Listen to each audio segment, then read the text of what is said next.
ఈరోజు అయితే మా కాలేజ్లో హెచ్ఓఎస్డి అనేది చేస్తున్నారు. సో స్టూడెంట్స్ అందరూ వాళ్ళ పేరెంట్స్ అనేది తీసుకొచ్చారు. సో ఇక్కడ స్టూడెంట్స్కి సర్టిఫికేట్లు, ఫోటో ఫ్రేములు అనేది ఇస్తున్నారు. సో దాంతోపాటు వాళ్ళతో పాటు వచ్చిన వాళ్ళ పేరెంట్స్కి సన్మానం కూడా చేస్తున్నారు. సో మేము ఇక్కడ చూడొచ్చు, పేరెంట్స్కి సన్మానం చేసి సో పిల్లలకి ఫోటో ఫ్రేమ్స్ ఇంకా సర్టిఫికేట్లు అనేది ఇస్తున్నారు.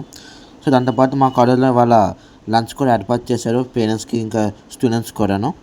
ఫైనల్గా అయితే మా కాలేజ్ నుంచి స్టూడెంట్స్ అందరూ మంచి మంచి మెమరీస్ అయితే తీసుకెళ్తున్నారు. Life is beautiful.